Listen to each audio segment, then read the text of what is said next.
दोस्तों नमस्कार, मैं जगन्नाथ गौतम सियासत हिंदुस्तान यूट्यूब चैनल पर आपका स्वागत है। दोस्तों, जैसा कि आप देख रहे हैं कि सरकार किस्तों में गैस, एलपीजी, पेट्रोल, डीजल सबके दाम बढ़ा रही है और उनके दाम बढ़ाने से पूरे क्षेत्र में महंगाई का बम फूट गया है।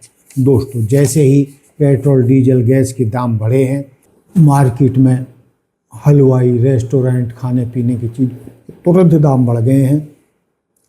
इसके अलावा दूध 2 रुपये से लेकर 5 रुपये प्रति लीटर तक बढ़ गया और घी, तेल, गैस, पेट्रोल, डीजल के तो दाम बढ़े गए।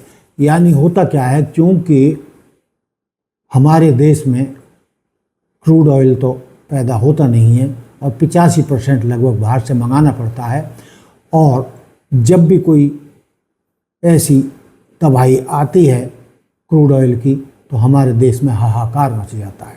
दोस्तों, अब सवाल ये है कि जो महंगाई बहुत तेज़ी से बढ़ने लगी है और आने वाले कुछ ही महीनों में ये महंगाई और बढ़ेगी। आप देख रहे हैं कि थोक महंगाई इंडेक्स ही 8% से ऊपर चला गया है और आने वाले समय में ये और भी बढ़ेगा, और जो परचून महंगाई का इंडेक्स है वो भी 4 के आसपास पहुंच गया है और ये भी आगे बढ़ेगा, इसमें दो राय नहीं है। अब सवाल ये है कि घी, तेल, दूध, जो भी सारी ज़रूरत की चीज़ें हैं या किचन पे इफेक्ट डालती हैं या किसी भी परिवार के बजट को बिगाड़ती हैं, उससे महंगाई का बम फूटता है और जनता, देश की जनता जिसकी एवरेज कमाई 12-15 हज़ार से 25 हज़ार रुपये तक है, महंगाई तो बढ़ रही है लेकिन लोगों की वेतन नहीं बढ़ रही है।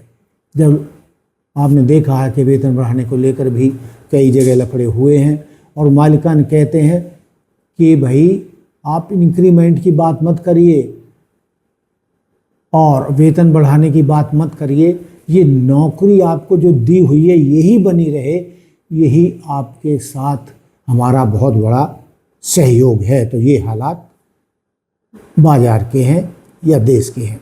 दोस्तों, ये तो सही है कि केंद्र सरकार ने अपने टैक्स में कटौती की है। यदि राज्य सरकारें भी अपने वैट में कमी कर दें और वैट में 3 से 5% की भी कटौती कर दें तो जनता को तुरंत 3 से 5 रुपये प्रति लीटर तक की सीधी राहत मिल सकती है। लेकिन दोस्तों, ये भी अंतिम उपाय नहीं है। अब सवाल ये पैदा होता है कि देश में जो महंगाई का बम फूटा है, इससे देश की जनता को किस तरीके से राहत मिल सकती है। दोस्तों, जो विशेषज्ञ बता रहे हैं और जो जानकार बता रहे हैं, उनका कहना है कि यदि ईंधन को जीएसटी के अधीन कर दिया जाए, बेशक ये 28% स्लैब में भी शामिल कर दिया जाए, तो पूरे देश में पेट्रोल की कीमतें घटकर 70 से 75 रुपये पर आ जाएंगी। तो दोस्तों, इस मुद्दे पर जनता की मांग है और विपक्ष भी मांग करता रहा है कि जब जीएसटी है तो पूरे देश में और हर चीज़ पर लगनी चाहिए, उसी तरीके से पेट्रोल, डीजल, गैस और सभी चीज़ों पर जीएसटी के अंदर आना चाहिए।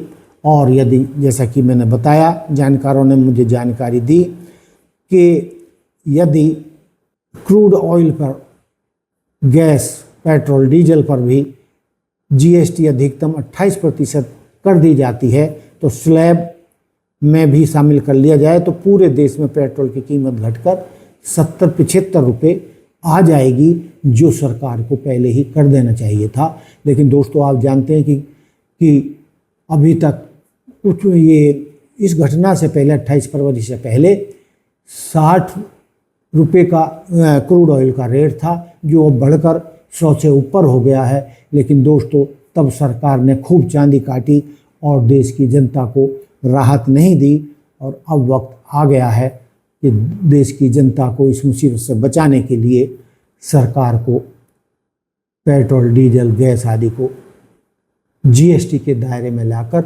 देश की जनता को राहत दिलानी चाहिए और इसके सिवा और कोई रास्ता नहीं है।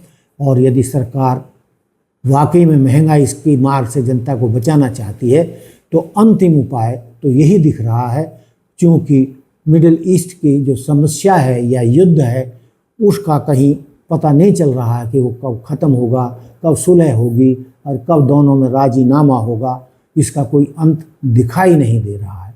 हालांकि हमेशा के लिए तो युद्ध नहीं रहेगा, लेकिन सवाल ये है कि ईरान, अमेरिका, इजराइल युद्ध का असर पूरी दुनिया पर पड़ रहा है और भारत में तो सबसे ज़्यादा पड़ रहा है। तो इसलिए भारत को भी इस युद्ध को बंद कराने के लिए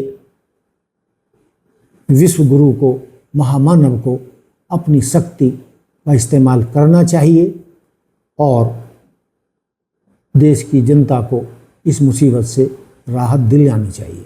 तो दोस्तों, आप क्या कहते हैं?